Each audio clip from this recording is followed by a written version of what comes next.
Haleluya, haleluya. Jemaat GPDI Yesus Harapan Pasti Surabaya yang dikasihi Tuhan, hari ini kita merayakan ibadah Jumat Agung dengan tema Regane Karahayon dalam Ibrani pasal 9 ayat 28. Harga keselamatan Kristus. Puji Tuhan, saya akan bacakan kepada kita dalam Ibrani pasal 9 ayat yang ke-28. Demikian firman Tuhan. Demikian pula Kristus hanya satu kali saja mengorbankan dirinya untuk menanggung banyak dosa orang. Sesudah itu ia akan menyatakan dirinya sekali lagi tanpa menanggung dosa untuk menganugerahkan keselamatan kepada mereka yang menantikan Dia.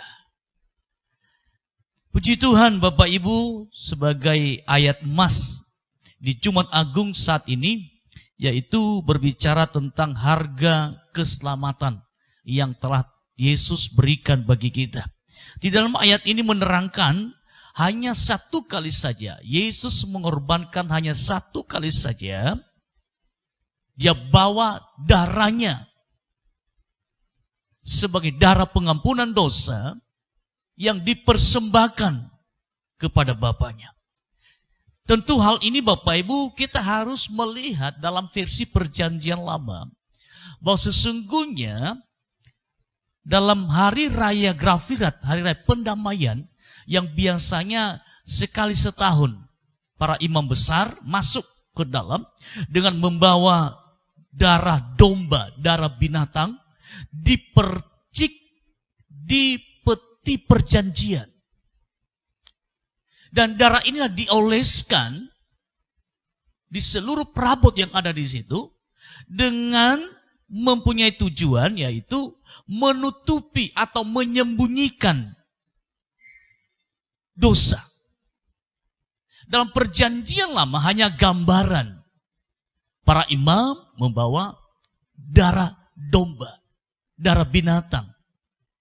Tetapi dalam Perjanjian Baru itu penggenapan yang dikerjakan oleh Yesus sendiri. Itu makanya di ayat ini tadi menerangkan kepada kita, satu kali saja mengorbankan dirinya untuk menanggung dosa banyak orang. Satu kali saja. Dan ini sudah dikerjakan oleh Yesus. Dan hari ini kita merayakan Jumat Agung, itu kematian Tuhan. Nah Bapak Ibu, tentu kita kalau beranjak dari tema yang sudah kita tentukan, yang sudah saya bacakan tadi, bahkan Bapak Ibu bisa melihat di depan ini, yaitu harga keselamatan. Tentu kalau berbicara soal harga, kalau contohnya Bapak Ibu membeli satu barang, anggap saja itu seperti sepeda motor, maka Bapak Ibu akan membayar nilai uang sebesar harga sepeda motor. Jadi nilai yang dibayar ini setimpal dengan sepeda motor. Atau contohnya Bapak Ibu, hari-hari ini kan banyak orang yang ingin lolos dalam seleksi penerimaan, pegawai negeri dan sebagainya. Kalau zaman dulu, saya masih ingat, untuk bisa masuk pegawai negeri, orang bisa harus bayar. Bahkan untuk bisa menjadi anggota TNI atau polisi harus bayar sekian. Karena biaya yang dipakai ini setimpal dengan jabatan nanti yang akan dia duduki. Dan orang berani bayar harga, Bapak Ibu. Seorang ayah dia berani jual tanahnya, dia jual sawahnya, dia jual apa yang dia miliki, dia jual rumahnya supaya anaknya bisa diterima jadi seorang TNI. Dia harus bayar sekian harga. Dia berani korbankan semuanya hanya untuk anaknya. Supaya anaknya bisa menjadi seorang anggota TNI. Ada harga yang dibayar. Nah, Bapak Ibu, kalau kita bandingkan dengan harga penyelamatan Kristus, memang tidak setimpal. Tidak imbang. Bahkan kita tidak bisa menggambarkan seperti apa yang saya sampaikan tadi. Sebab pengorbanan Yesus atau harga yang telah Tuhan bayar itu terlalu mahal sekali. Terlalu besar nilainya. Kalau kita memperhatikan dengan kehidupan kita orang yang berdosa, berapa besarnya harga kita dan berapa besar pengorbanan yang Tuhan berikan kepada kita, saya mau katakan pengorbanan Yesus terlalu besar bagi kita. Pengorbanan Tuhan terlalu mulia bagi kita, tidak setimpal dengan pengorbanan Yesus. Tetapi Yesus lakukan itu. Yesus rela mati di salib. Dia rela menderita di kayu salib. Bahkan dia dihina, sehina-hinanya. Dia dipukul, diludahi. Bahkan lambungnya ditombak. Dia relakan semuanya. Yang nanti puncaknya itulah kematiannya. Bapak Ibu yang dikasihi Tuhan, kalau kita berkata berapa harga yang Tuhan sudah beri? Harga apa yang sudah dibayar oleh Tuhan? Harganya lah darah. Bapak Ibu, kalau Bapak Ibu mungkin belum tentu rela berkorban untuk orang lain. Tapi kalau Bapak Ibu untuk anak sendiri, saya yakin berani berkorban. Tetapi Yesus berkorban untuk orang lain. Yesus berani berkorban untuk orang yang membenci dia. Yesus berkorban untuk orang-orang yang tidak menghormati dia sebelumnya. Jadi Yesus tidak pernah berkorban kepada orang karena ada hubungan kedekatan. Tidak. Yesus berkorban kepada pembencinya. Termasuk kita hari ini. Nah, itu sebabnya Bapak Ibu yang dikasihi Tuhan, kita sangat bersyukur bahwa pengorbanan Yesus, harga yang Tuhan beri kepada keselamatan manusia tidak sebanding. Terlalu mulia darah Yesus. Itu sebabnya kalau kita diselamatkan oleh Tuhan, itu murni karena anugerah Tuhan. Kenapa dikatakan murni anugerah Tuhan? Karena terlalu mahal pengorbanan Yesus. Itu sebabnya keselamatan dianugerahkan oleh Allah, diberikan dengan cuma-cuma. Tapi Bapak Ibu garis bawahi, diberikan dengan cuma-cuma bukan karena murah, tetapi karena mahalnya. Engkau tidak bisa membayar pengorbanan Yesus. Mungkin kalau kita bertanya sekarang, mengapa harus Yesus berkorban? Mengapa dia harus mati? Mengapa harus dia bawa darahnya, Bapak Ibu? Karena ini berbicara soal keadilan Allah.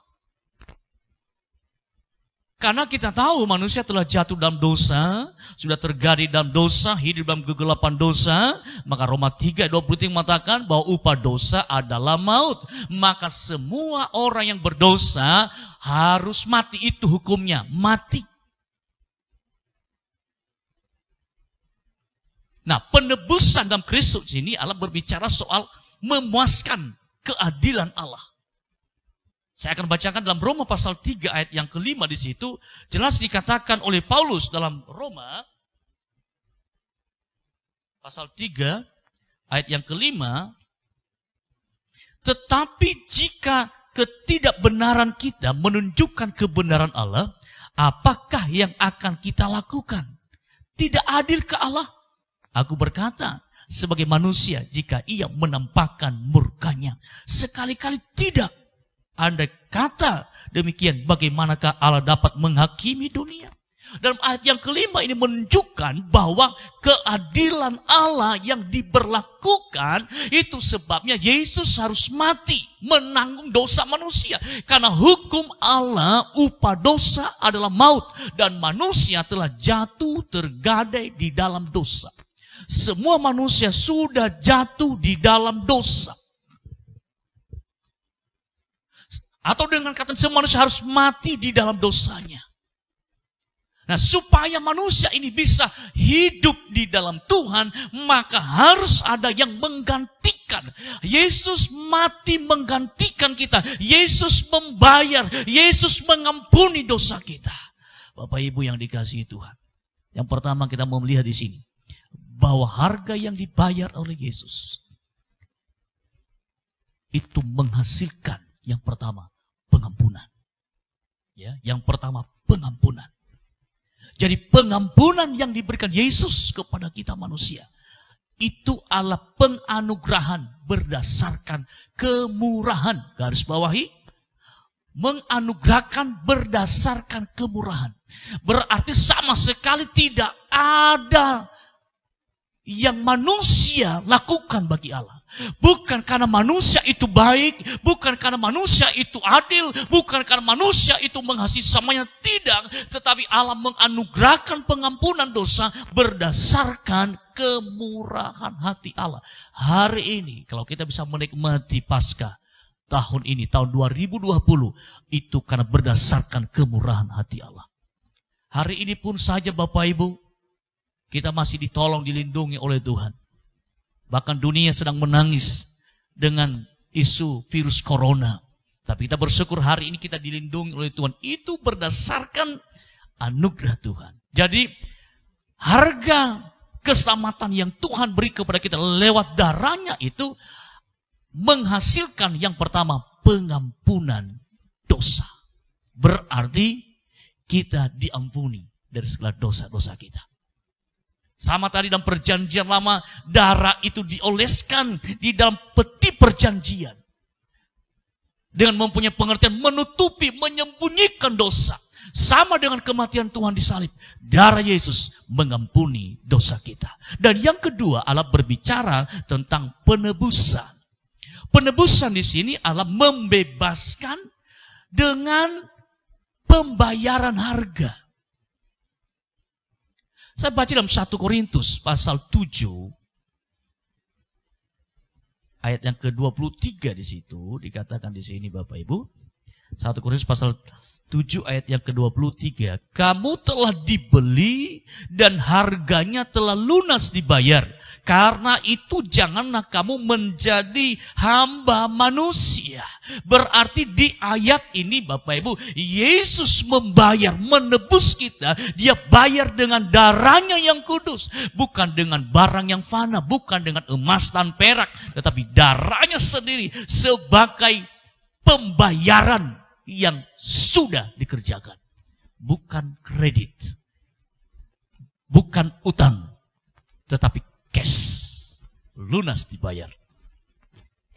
Kalau Yesus sudah membayar kita dengan darahnya yang kudus, berarti Bapak Ibu penebusan ini terjadi dalam diri kita, maka kita berubah majikan.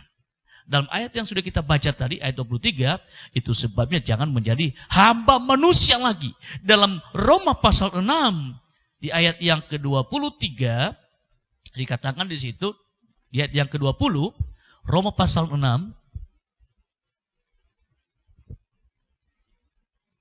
ayat 1 Korintus pasal 6, ayat yang ke-20, sebab kamu telah dibeli dan harganya telah lunas dibayar, karena itu muliakanlah Allah dengan tubuhmu. Jadi penebusan, hasil dari penebusan Kristus, ada perpindahan majikan. Kalau sebelum kita ditebus oleh darah Yesus, majikan kita adalah dosa. Kita hidup dibayang-bayangin oleh kematian. Kita hidup di dalam pimpinan kedagingan kita. Tapi ketika kita ditebus oleh darah Yesus, kita berpindah.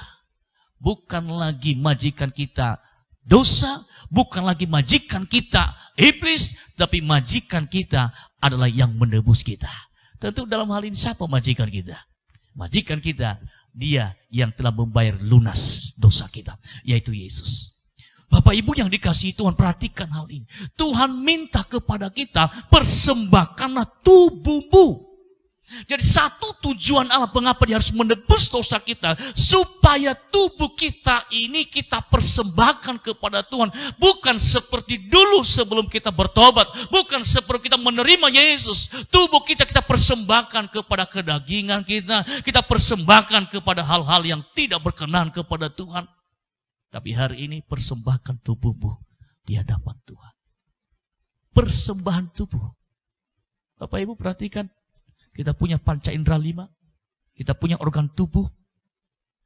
Apakah selama ini Bapak Ibu bisa memastikan bahwa tubuhmu sudah engkau pakai untuk memuji Tuhan? Apakah tanganmu sudah engkau pakai untuk terangkat menyembah Tuhan? Apakah kakimu engkau sudah pakai untuk berjalan mencari jiwa? Apakah mulutmu engkau sudah pakai untuk memuji Allah? Atau sebaliknya? Bapak Ibu perhatikan hal ini.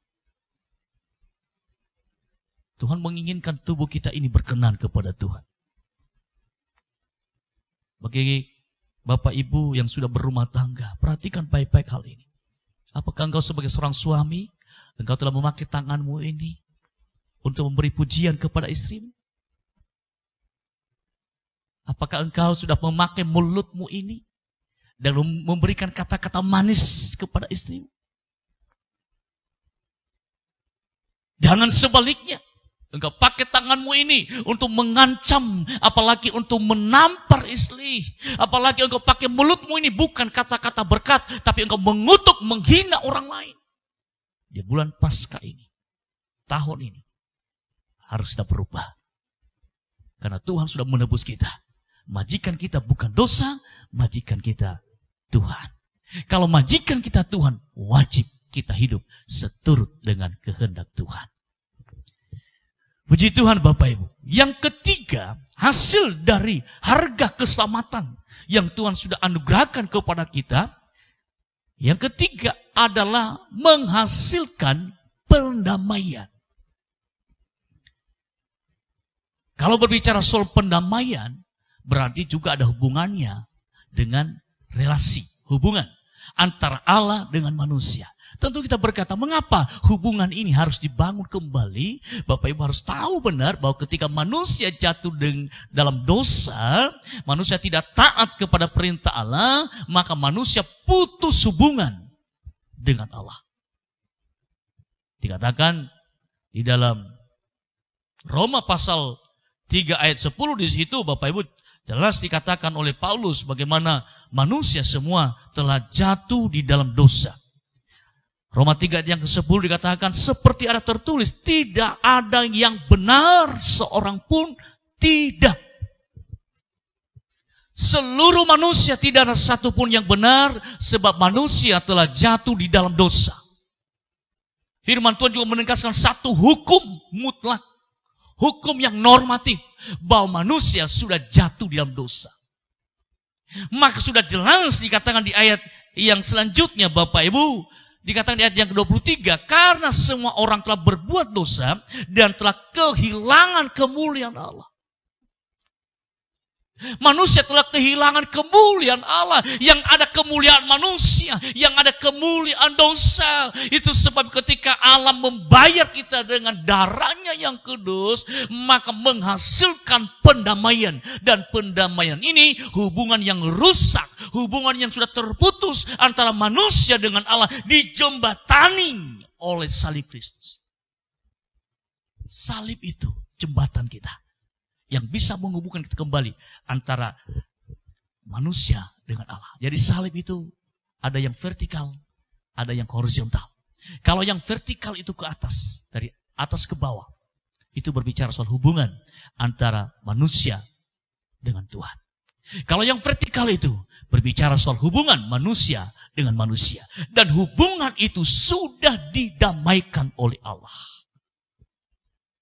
Dalam 2 Korintus pasal 5, Bapak Ibu yang dikasihi Tuhan, mari sama-sama belajar lagi, kita baca dalam 2 Korintus pasal 5, ayat yang ke-18, saya mulai baca kepada kita. Dan semua ini dari Allah, yang dengan perantaraan Kristus telah mendamaikan kita dengan dirinya, dan yang telah mempercayakan pelayanan pendamaian itu kepada kami. Sebab Allah mendamaikan dunia dengan dirinya oleh Kristus dengan tidak memperhitungkan pelanggaran mereka. Ia telah mempercayakan berita pendamaian itu kepada kami. Inisiatif membangun hubungan ini bukan manusia, tapi Allah yang berinisiatif. Allah sebagai inisiator, Allah sebagai pelaku untuk mendamaikan dirinya dengan ciptaannya manusia yang berdosa. Berarti Bapak Ibu, hargai pengorbanan Yesus. Hargai kasih sayang Tuhan. Hargai kematian Tuhan. Hargai darah Yesus yang sudah tercurah bagi kita. Dia yang berinisiatif.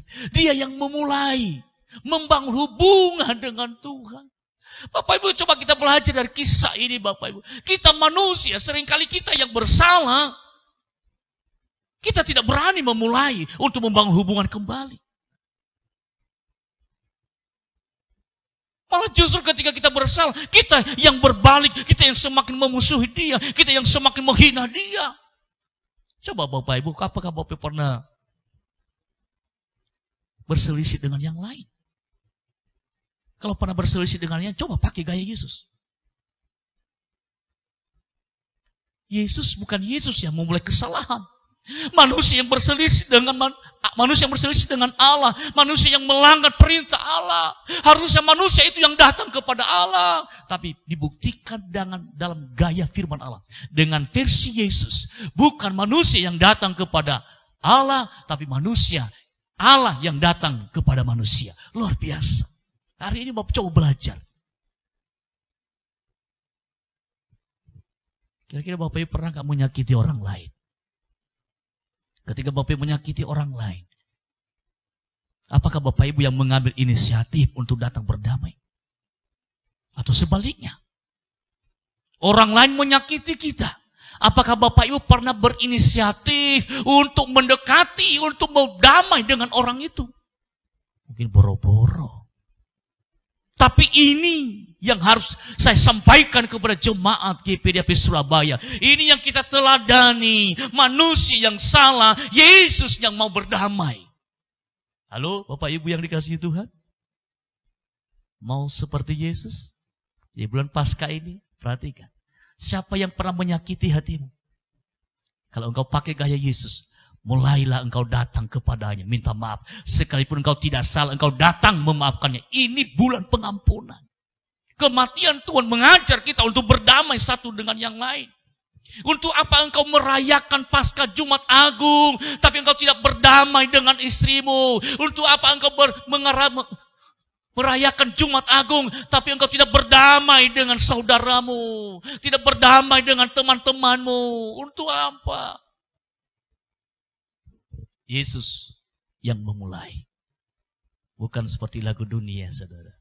Kau yang memulai, kau yang mengakhiri. Kau yang berjanji, kau yang mengingkari, yaitu dunia.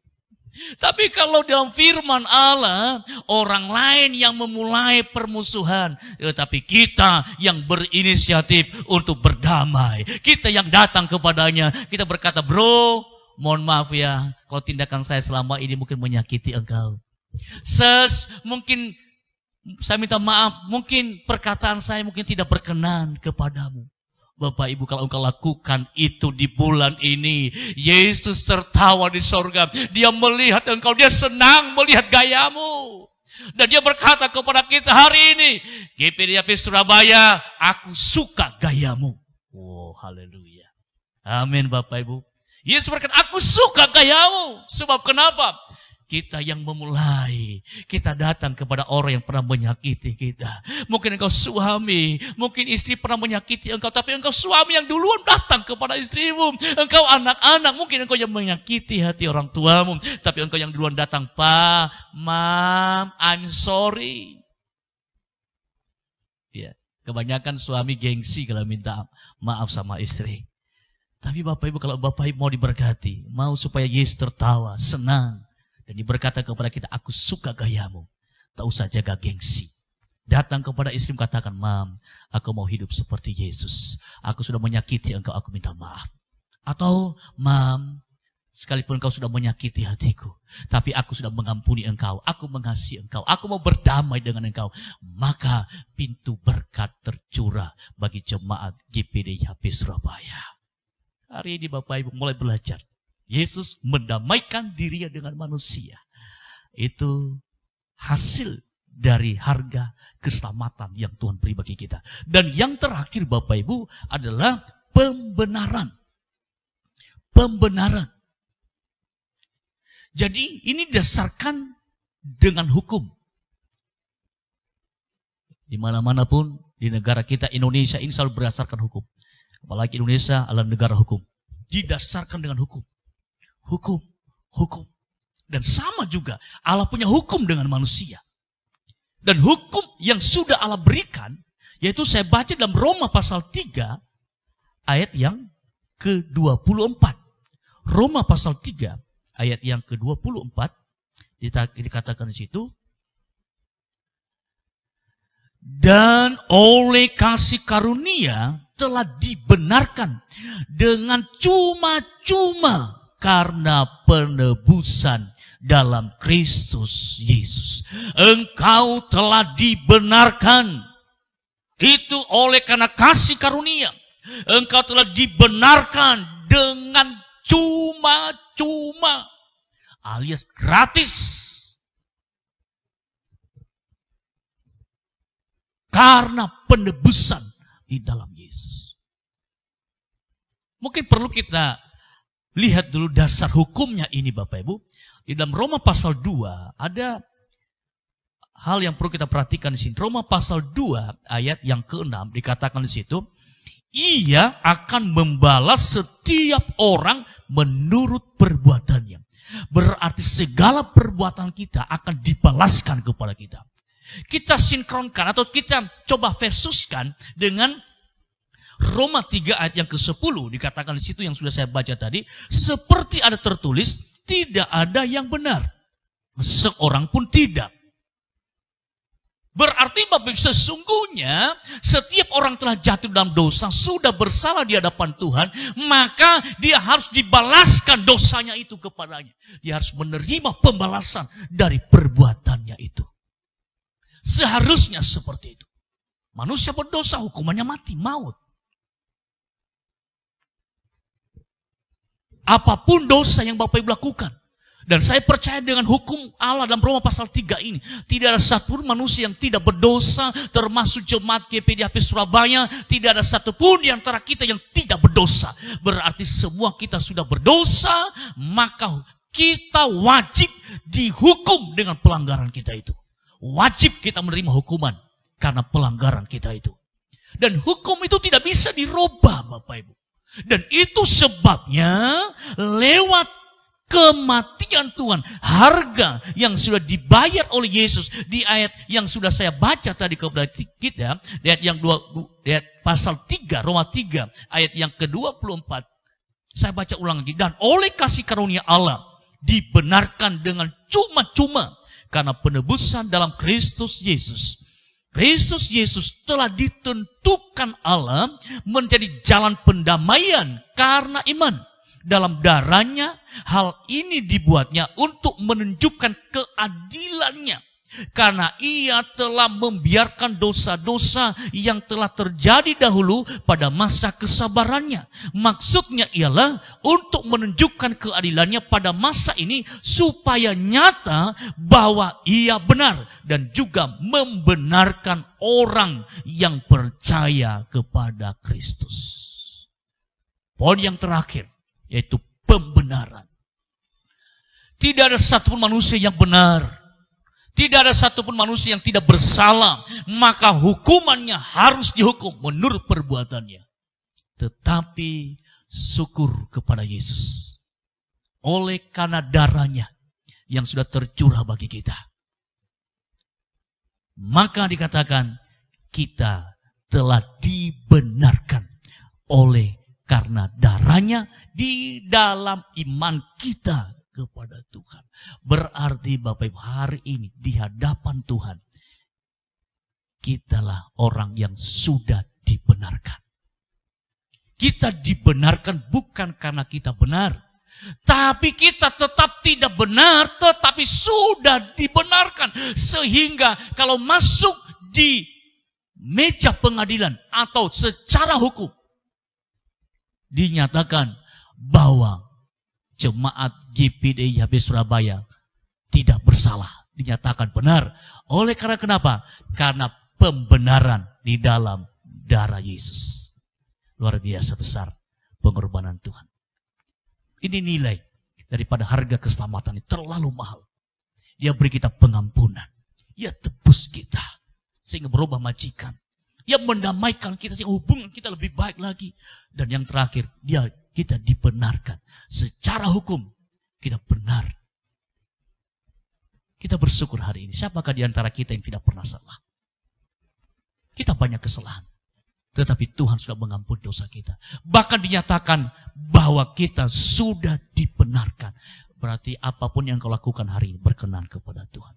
Pengorbananmu kepada Tuhan berkenan kepada Tuhan. Hidupmu berkenan kepada Tuhan. Puji Tuhan, Bapak Ibu yang dikasihi Tuhan. Firman Tuhan di Jumat Agung ini menghimbau seluruh jemaat menyadari bahwa hidup kita sudah dibenarkan di dalam Tuhan. Jangan hidup lagi dalam dosa, tapi pakailah tubuhmu sebagai alat kemuliaan bagi Tuhan. Puji Tuhan, Tuhan Yesus memberkati kita semuanya. Mari Bapak Ibu yang dikasihi Tuhan, yang menonton video ini, mari tundukkan kepala, kita berdoa di hadapan Tuhan.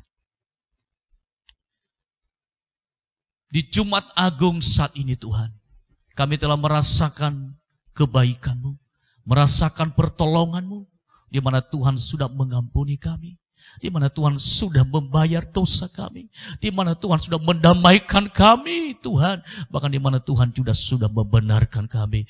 Bapa, terlalu besar pengorbanan bagi kami. Kami hanya berkata, Tuhan, terima kasih Yesus.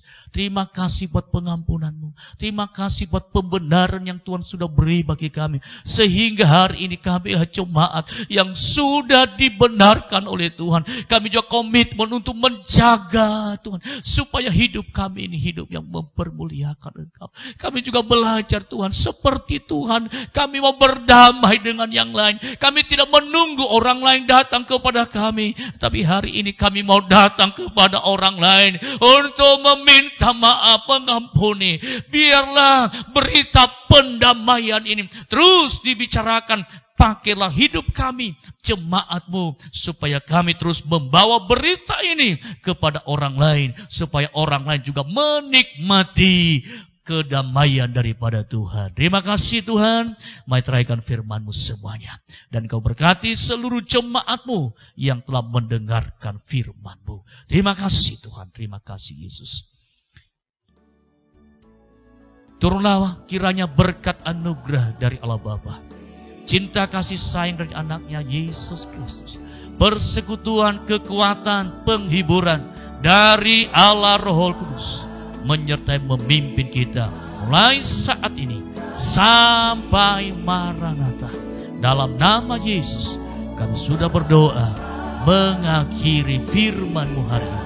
Haleluya, sama-sama katakan amin. Terima kasih Tuhan memberkati semuanya.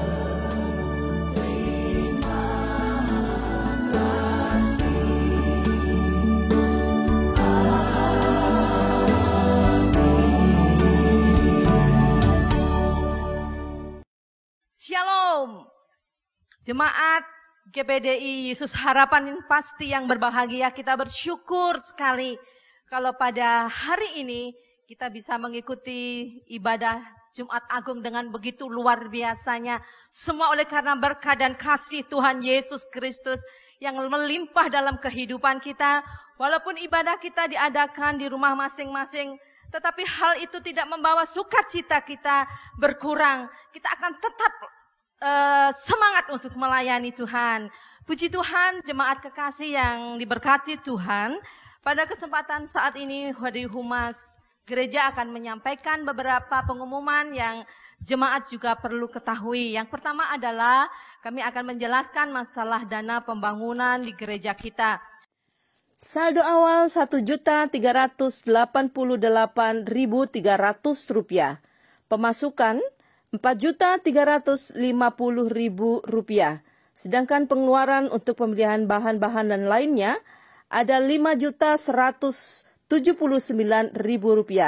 Saldo yang ada di kas gereja, kas pembangunan Rp559.300.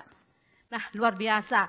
Kita akan tetap semangat untuk memberikan dana kita untuk pembangunan. Sedangkan Bapak Ibu yang kekasih dalam Tuhan Yesus, ketika kita beribadah, kita bisa memuji Tuhan, kita mendengarkan firman Tuhan, dan kita bisa memberikan persembahan. Tetapi bagaimana kalau kita mengadakan ibadah keluarga? Nah, hasil keputusan daripada Bapak Gembala, Bapak Majelis, juga beberapa tim dari sekretariat, apabila Bapak Ibu rindu untuk memberikan persembahan kolekte atau persembahan pembangunan ataupun perpuluhan yang merupakan hal yang wajib ya, perpuluhan ya, Bapak Ibu bisa melalui transfer.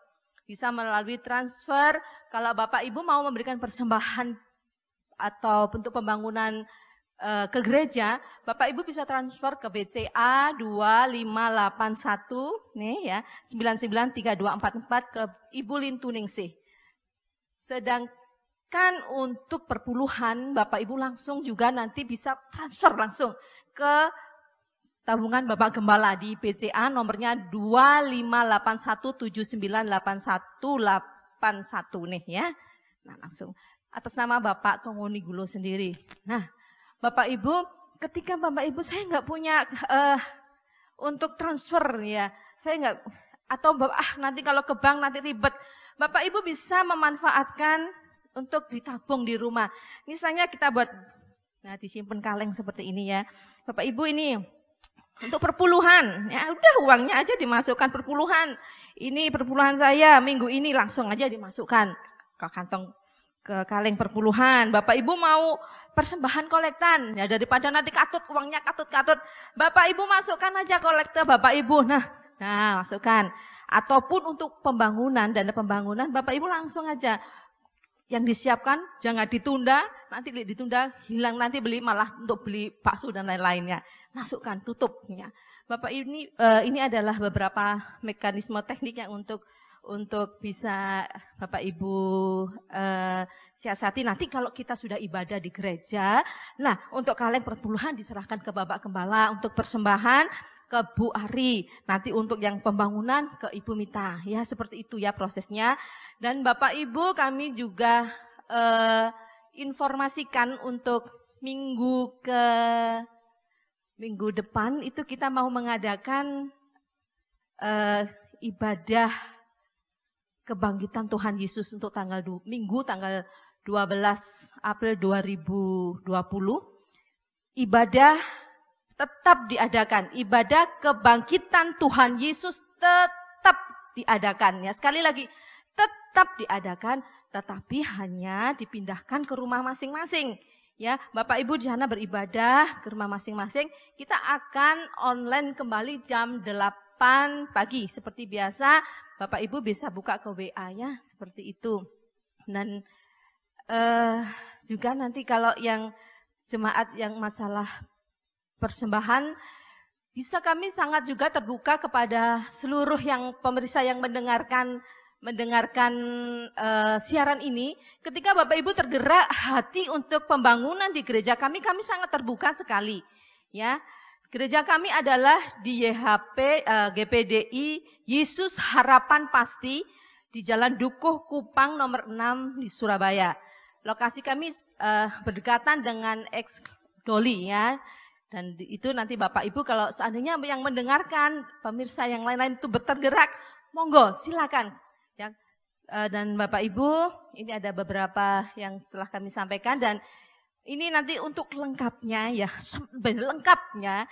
Mungkin saya ngomongnya cepat atau ada yang belum jelas. Bapak Ibu dapat lihat di kolom deskripsi di bawah ini. Nah, nanti diklik aja, nanti semua keterangan akan muncul di situ. Ya, Bapak Ibu, seperti itu.